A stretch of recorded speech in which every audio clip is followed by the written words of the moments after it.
Gálatas, capítulo 3, do versículo 15 ao versículo 22, amém? Diz assim a palavra de Deus: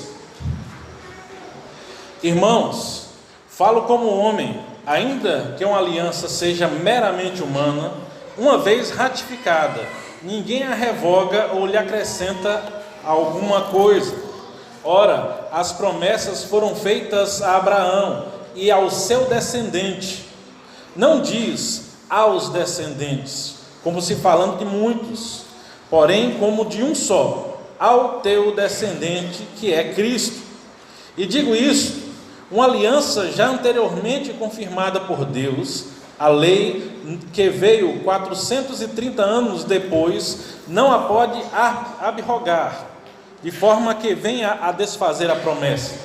Porque se a herança provém de lei, já não decorre de promessa, mas foi pela promessa que Deus a concedeu gratuitamente a Abraão. Qual, pois, a razão de ser da lei? Foi adicionada por causa das transgressões, até que viesse o descendente a quem se fez a promessa, e foi promulgada por meio de anjos, pela mão de um mediador. Ora, o mediador não é de um, mas Deus é um. É porventura a lei contrária às promessas de Deus? De modo nenhum, porque se fosse promulgada uma lei que pudesse dar vida, a justiça, na verdade, seria procedente de lei. Mas a Escritura encerrou tudo sobre o pecado, para que, mediante a fé em Jesus Cristo, fosse a promessa concedida aos que creem. Vamos orar. Senhor Deus e Pai, nós te agradecemos, Senhor, por estarmos aqui reunidos em Teu nome, Pai. Nós te agradecemos por tudo que o Senhor tem feito por nós. Lhe pedimos, Pai, que o Senhor nos ilumine para que possamos compreender a Tua palavra. Nos dê entendimento e sabedoria vindo de Ti, Senhor, para que possamos compreender tudo aquilo que o Senhor tem deixado escrito e registrado para a instrução da Tua igreja. Faça com que nossas mentes, através do Teu Santo Espírito, possam abrir-se em conhecimento, para que aquilo que está registrado na Tua palavra, ela possa falar aos nossos corações, Pai. Possamos receber a mensagem diretamente de Ti, Senhor. E que o momento que passamos aqui é para aprendermos em conjunto, Senhor. Apesar do Senhor ter colocado um mensageiro para que pudesse estar trazendo aquilo que o Senhor tem colocado no coração. Mas no coração de cada um, Senhor, que possa penetrar o Teu Santo Espírito e trazer a mensagem que fica gravada, a mensagem que é para a salvação de todas as nossas almas. Em nome de Jesus Cristo, Seu Filho amado, que lhe pedimos e agradecemos. Amém. Paulo ele segue no capítulo 3 de Gálatas a nos falar a respeito da lei e a inutilidade da lei em certos termos. Conforme nós vimos meditando na carta de Paulo aos Gálatas, nós vemos que uma briga muito grande era travada. E é interessante nós meditarmos dia a dia, domingo após domingo, nesta carta do apóstolo Paulo, porque um pouco da luta que aqueles irmãos travavam naquele tempo é um pouco da luta que nós travamos hoje em dia. Assim como aos cristãos lá em Gálatas chegavam alguns mestres que traziam novos ensinamentos a todo momento, que traziam costumes que eram amostragem, eram figuras do que haveria de vir, eram sinais, e colocavam aquilo como ordenanças que eram preciso ser cumpridas para ser salvo. Paulo chama a atenção daqueles irmãos a todas essas coisas, e nós também enfrentamos hoje coisas muito semelhantes. Em todo tempo há mestres por aí espalhados que começam a inventar todos os tipos de meios para que possamos alcançar a salvação. Há muitos que apresentam a receita para você chegar no céu. Só que fatalmente essas receitas, elas vão passar pelo caminho de se cumprir algumas coisas para que você consiga mérito para alcançar o céu. Quantos são os sacrifícios que são ensinados? Quantas são as ofertas ordenadas? Quantas são, como podemos dizer, os conceitos? Aquelas pequenas coisas se coloca para fazer, e diz, se você fizer isso, isso, isso e isso, você consegue alguma coisa a respeito da salvação. Quantas pessoas trocam a salvação de lugar, ao invés de apontarem em Jesus Cristo, elas colocam instituições, homens e ensinamentos e doutrinas no meio de tudo isso. E trava-se um caminho completamente contrário àquilo que Paulo vem ensinando desde o passar do tempo. E é interessante olhar para trás, porque a palavra ela nos fala que o Evangelho ele tem por fundamento a palavra dos apóstolos. O fundamento do Evangelho de Cristo são os apóstolos. E Paulo aqui ele vem lançando fundamento aqui aos Gálatas. Mais ainda, ele vem limpando o fundamento. Porque é mais ou menos como se Paulo tivesse construído alguma coisa e os falsos mestres vinham colocando uma construção diferente em cima, com pedras diferentes, de uma posição que não funcionava para aquela estrutura. E Paulo tem que vir retirando toda aquela parte ruim, toda aquela deturpação do Evangelho, para que os Gálatas pudessem novamente crescer no Evangelho. E talvez isso que aconteça hoje, porque hoje as pessoas confundem doutrina com letra. Hoje as pessoas confundem conhecimento da Bíblia com instrução da palavra. As pessoas confundem lei e graça, como se Paulo estivesse falando aqui do Evangelho ou das leis escritas na palavra de Deus e da graça de Cristo, quando Paulo, nós já vimos aqui em domingos passados, ele está falando justamente da lei que era apresentada, mesmo a lei de Moisés, como se fosse ela o motivo de salvação. E não é à toa que onde nós lemos aqui, Paulo fala que a lei ela não salva ninguém.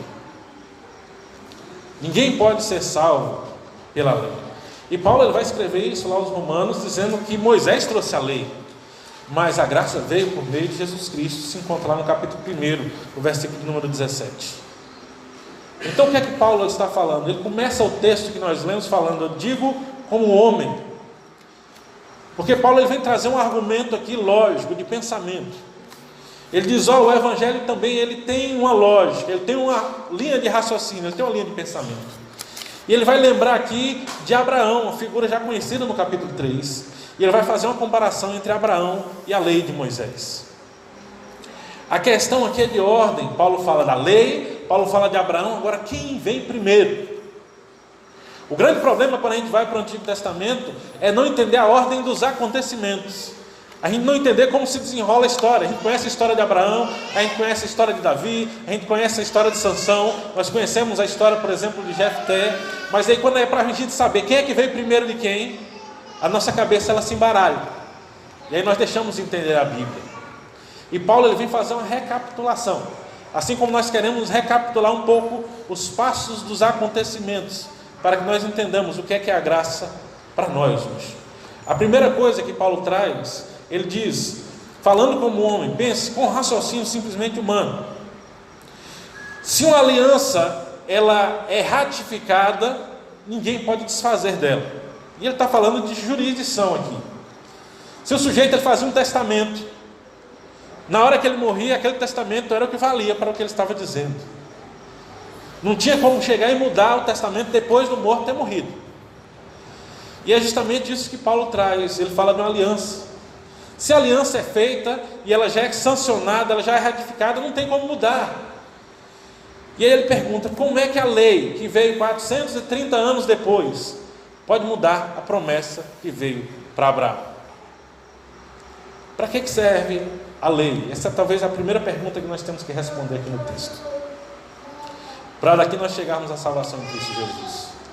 Para que serve a lei?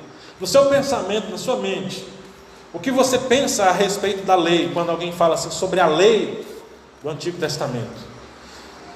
Talvez alguns pensamentos passem por nossa mente. Uma primeira coisa quando se fala a respeito da lei é pensar como algo ultrapassado. A lei já foi passada, nós não vivemos mais no tempo da lei, nós vivemos no tempo da graça. Isso é uma realidade. Mas nós colocamos a lei como se fosse algo totalmente ultrapassado. E as pessoas entram no primeiro lado e dizem: não, a lei ela não tem mais valor nenhum. Eu não preciso mais observar nada que há no Antigo Testamento. Há alguns grupos que se dizem cristãos, que eles trabalham sobre essa perspectiva. Para eles o que vale é o Novo Testamento. O Antigo Testamento ele ficou para trás, é só historinha. Nada do Antigo Testamento vale. E não é isso que o Evangelho fala para nós. O próprio Jesus Cristo ele fala que ele não veio para destruir a lei, mas veio cumprir a lei. E Paulo também é corrente nisso, porque uma das coisas que mais acusavam Paulo era de Paulo ser subversor da lei. Quando ele chegava no meio que tinha judeus, eles espalhavam os boatos dizendo que Paulo ficava ensinando o povo que eles deviam destruir a lei. E algo que Paulo sempre se defendeu como algo que não era verdade. Mas Paulo sabia colocar a lei no seu devido lugar. Então, alguns pensam que a lei é algo ultrapassado. Então, aquilo que está escrito lá não tem valor mais nenhum. Então, vamos esquecer o Antigo Testamento. Se a gente quer viver o Evangelho, vamos viver o Novo Testamento, é o que interessa. Esse é um pensamento que está errado. Por outro lado, há aqueles que dão valor demais à lei. E aí eles querem fazer tudo que a lei mandava fazer ainda nos dias de hoje. Tem gente querendo fazer a Páscoa matando cordeiro. Tem gente fazendo réplica da Arca da Aliança, dos instrumentos, dos candelabros que existiam lá no tabernáculo. Tem gente querendo observar as datas de comemoração do calendário judaico. Tem gente que quer replicar a dieta que os judeus faziam, e dizendo que não pode comer isso ou não pode comer aquilo. Tem gente trazendo muita coisa da lei, e esse também é um pensamento que ele vai por um lado errado. Paulo ele vem nos dizer que a lei, na verdade, ela veio para ajudar o homem a entender o que Deus quer e o que Deus não quer, num tempo em que ainda não havia o Evangelho. A lei ela não é descartável, mas ela não é completa. A lei é um guia. A lei é como se fosse um mordomo, é como se fosse um tutor, é alguém que preparava e conduzia o povo na época em que eles ainda não sabiam direito o que tinham que fazer. E Paulo ele vai trazer isso para nós, dizendo que a lei veio depois, para que através da lei o povo pudesse caminhar. Versículo de número 19 do texto que nós lemos, ele vai nos falar aí: qual a razão de ser da lei? Ela foi adicionada por causa das transgressões, até que viesse o descendente a quem se fez a promessa, e foi promulgada por meio de anjos, pela mão de um mediador.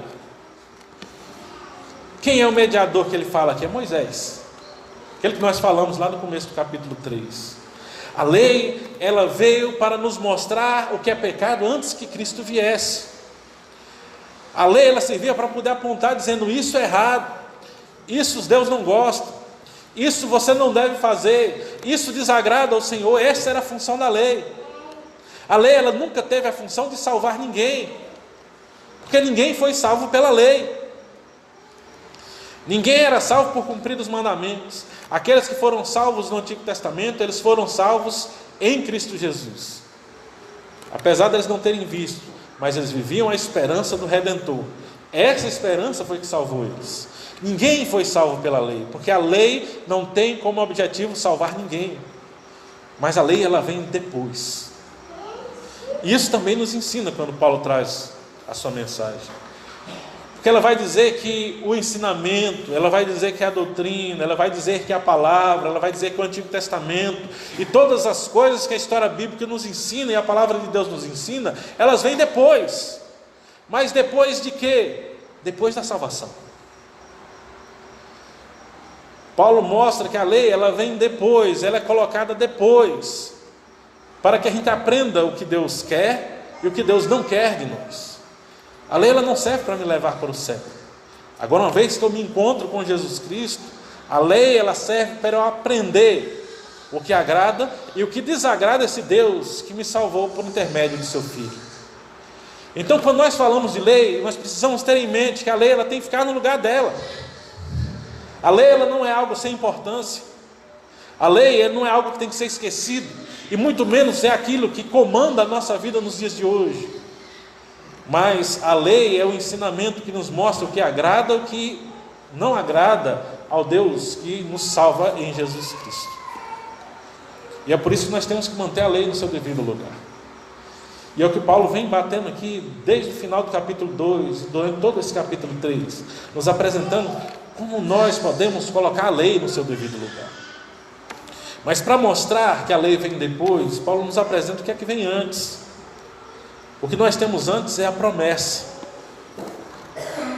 E é interessante quando nós olhamos para a Bíblia, porque naqueles que acham que o Antigo Testamento ele não tem mais valor e tem que se esquecer tudo isso, Paulo vem dizer: olha lá para Abraão. Abraão, ele recebeu a promessa de Deus antes da lei, e na promessa de Abraão estava o Messias. Olha o que Paulo nos diz aí,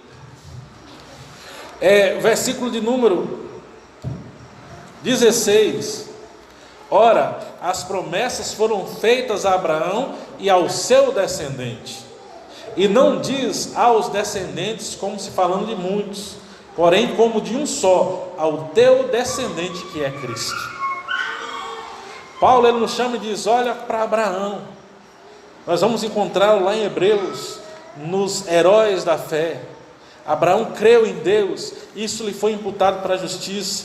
Abraão, ele creu numa promessa, e a promessa que Deus faz a Abraão, ela aponta para Jesus Cristo. Paulo, ele nos esclarece aqui. Nós não podemos pegar o Antigo Testamento e sair tentando encontrar significados ocultos dele, como alguns fazem. Isso aí já são aqueles que dão importância demais ao Antigo Testamento. Mas quando o Novo, ele nos diz: olha, lá quando estava escrito, ele está querendo dizer isso. Aqui nós temos o que estava oculto no Antigo Testamento. E Paulo, ele fala com todas as letras. A promessa que Deus fez a Abraão, ela apontava para Cristo. Todo o Antigo Testamento, ele existe para nos apontar para Cristo. A lei, ela nos fala sobre o que Deus quer de nós, mas a própria lei, como aqueles que receberam a lei, eles nos apontam para Cristo. A nossa vida, ela precisa ser direcionada a Cristo. E o grande problema dos ensinamentos que os cristãos em Gálatas estavam enfrentando é que o pessoal estava desviando os crentes de Cristo. Pense o que é que estava sendo ensinado ali, nós já falamos várias vezes sobre isso. Eles estavam dizendo: não, você pode ter Cristo Jesus, você aceita o sacrifício dele na cruz, mas para você entrar no céu, você tem que ser circuncidado. E quando eles acrescentam a circuncisão, eles estão dando um caminho que vai em direção diferente de Cristo. Eles estão colocando algo que não é Cristo. Do mesmo jeito, nos nossos dias, há muitas pessoas que apontam para caminhos diferentes de Cristo. Eles tentam encontrar ensinamentos diferentes de Jesus. Eles colocam o foco do pensamento em outro lugar que não seja Cristo. Mas a palavra, ela nos garante que Cristo, ele é a plenitude de todas as coisas. Todas as promessas, elas apontam para Ele. Tudo é em direção a Ele. E nós só conseguimos alcançar o Evangelho, nós só conseguimos chegar à salvação através de Cristo. Qualquer ensinamento hoje que é acrescentado, que desvia a nossa atenção do foco que é Cristo Jesus, ele se transforma no anti-evangelho, porque é um evangelho distorcido. É como quem desvia 1 ou 2 graus da direção que ele está seguindo, e agora parece nada, mas daqui a alguns anos nós estamos a quilômetros de distância do lugar que deveríamos estar. É tirar o foco, e hoje nós vivemos precisamente essas coisas, porque muitos são os ensinamentos que desviam o pensamento do crente de Cristo Jesus. Há muitas coisas ensinadas, há muitas normas, há muitas pessoas, há muitas exigências que são colocadas e desviam o nosso pensamento de Cristo Jesus. Paulo vem chamar a nossa atenção que lá em Abraão, lá no Antigo Testamento, o que ele está contando aqui são só 430 anos antes do povo sair do Egito. Do povo sair do Egito até a chegada a Davi, são aí mais ou menos 16 gerações, se não me falha a memória. Eu não garanto a exatidão desse número, então os irmãos perdoem se eu errei a conta aí. E são mais ou menos umas 16 de Davi até chegar a Cristo. Então, quando você pega Abraão, tanto tempo antes, tantos séculos, e diz: ó, lá em Abraão já estava se apontando para Cristo. Ele quer dizer para nós que não existe distância.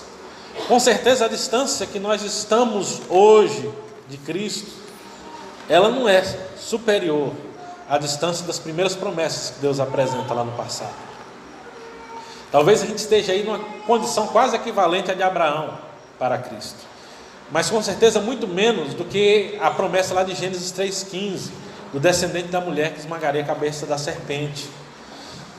Segundo consta, para os judeus que contam o seu calendário desde os tempos passados, nós já deveríamos estar no ano 5.000 e alguma coisa.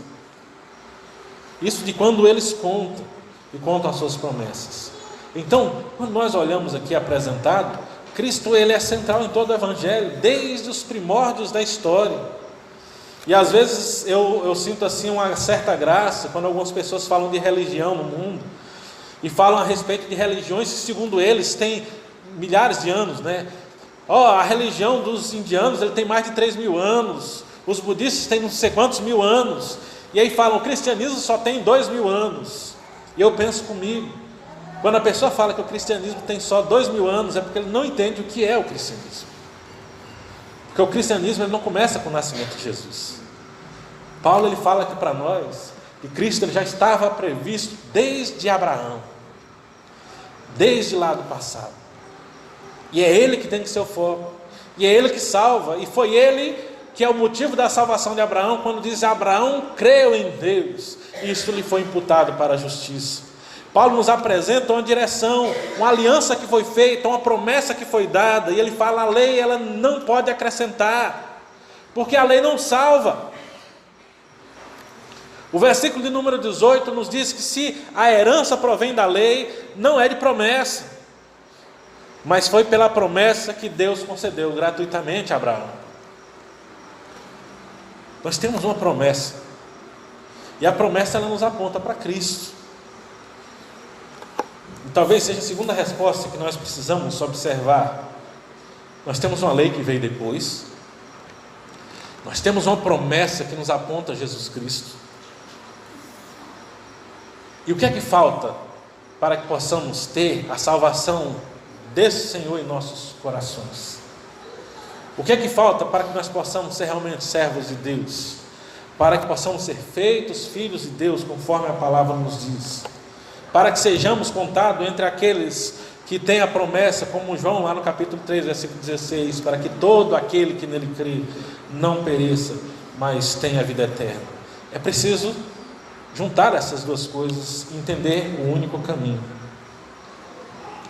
O versículo de número 19, nós vamos ler novamente. Ele diz assim: qual, pois, a razão de ser da lei? Foi adicionada por causa das transgressões, até que viesse o descendente a quem se fez a promessa. E a lei foi promulgada por meio de anjos, pela mão de um mediador, que era Moisés aqui no caso. Mas o versículo 20 diz: ora, o mediador não é de um, mas Deus é um. É interessante aqui que eu passei várias horas, vamos dizer assim, muito tempo meditando nesse versículo de número 20. O que é que Paulo quer dizer quando ele escreve: o mediador não é de um, mas Deus é um? Paulo nos apresenta um mediador que ele alcança todas as promessas. Paulo não está apontando alguém que ele é o único que faz a ligação entre Deus e os homens. Mas quando ele fala que o mediador não é de um, ele diz que ele não vem mediar uma pessoa somente. Paulo, quando ele fala o mediador não é de um, ele diz que o mediador ele não é só de um, ou no caso, ele não é só de Abraão. O mediador ele não vem só para um povo, que seria o judeu através de Abraão. Ele não vem só para aqueles que podem ser salvos. E é precisamente isso que Paulo quer dizer, porque aqueles homens que estavam perturbando a igreja, eles diziam que se você não fosse judeu, você não podia ser salvo. Do mesmo jeito, há pessoas hoje que falam: não, se você não for de igreja tal, você não pode ser salvo. A mediação ela não é de um, não há ninguém que tenha domínio sobre ela, mas um mediador e um Deus, eles ligam todo aquele que nele crê à vida eterna. E Paulo vai nos dizer que o mediador ele não é de uma raça escolhida, o mediador não é de um povo somente, o mediador ele não é de uma bandeira, ele não é de um destino, mas ele é de todo aquele que aceita as suas palavras. E é por isso que ele segue no versículo de número 21 dizendo: é porventura a lei contrária à promessa de Deus? Não, de modo nenhum, porque se fosse promulgada uma lei que pudesse dar vida, a justiça, na verdade, seria procedente da lei. Mas a Escritura encerrou tudo sobre o pecado, para que, mediante a fé em Jesus Cristo, fosse a promessa concedida aos que creem. Paulo ele nos chama a observar os cristãos ali em Gálatas, nas suas dúvidas, nas suas dificuldades. Quando ele apresenta uma lei que veio depois, que serve para instrução, que serve para a gente entender, mas que não salva, que não pode nos levar a Deus. Ele nos apresenta uma promessa, que foi feita lá no passado, mas já apontava para um mediador, para um só, que é Jesus Cristo. E Paulo fala com todas as letras que ela apontava para Jesus Cristo. Tudo isso para a gente entender que tudo que está diante de nós, ele é plano de Deus, mas tudo que está diante de nós, ele não tem valor nenhum, se este mediador, ele não for o nosso mediador. Tudo que a gente sabe do Evangelho, ele não tem valor nenhum, se Cristo ele não for o intermediário entre eu e Deus.